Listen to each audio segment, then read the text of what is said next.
Of না করেই কিন্তু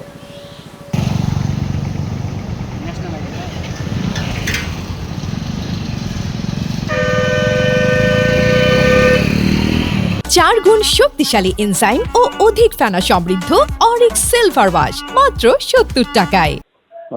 জনাব হাবির উপর যে গুলি করা হয়েছিল ওই সন্ত্রাসীর ছবি আমাদেরকে দেওয়া হয়েছে। ওই ছবি দেখে আমরা শনাক্ত করার চেষ্টা করছি যে আমাদের সীমান্ত দিয়ে যেন পার্শ্ববর্তী দেশে পালিয়ে যেতে না পারে।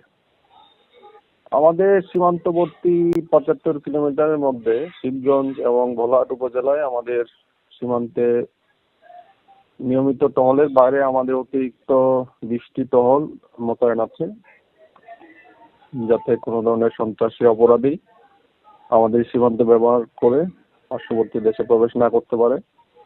তাছাড়া অবৈধ অস্ত্র দেশে অনুপ্রবেশ না করতে পারে, সেই জন্য আমরা সজাগ আছি। অলরেডি রুটিন টহলের বাইরে 17টা বিওপি থেকে 17টা এক্সট্রা, আর আমাদের হেডকোয়ার্টার থেকে আরো 2টা, মোট 19টা টহল গত পরশুদিন রাত থেকে চলতেছে আর কি।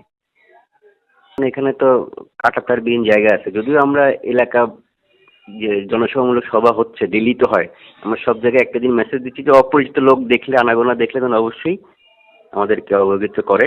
এলাকার যারা মুরব্বী গণ্যমান্য ব্যক্তি আছে এগুলো মেসেজ দেওয়া হয়েছে। একই সাথে আমাদের রুটিন টহল এই পারপাজে আবার এক্সট্রা টহল এরা অলরেডি বিভিন্ন আপনার বিওপি পর্যায়ে কিন্তু এই যে বিভিন্ন জায়গায় চেকপোস্ট তদারকি এগুলো করতেছে আর কি। পরশুদিন রাত থেকে আমরা ইনস্ট্রাকশন পাওয়ার পরে সারা বাংলাদেশেই ওই তৎপরতা অংশ হিসেবে আমরা চাপাই আমরা কাজ শুরু করে দিছি আর কি।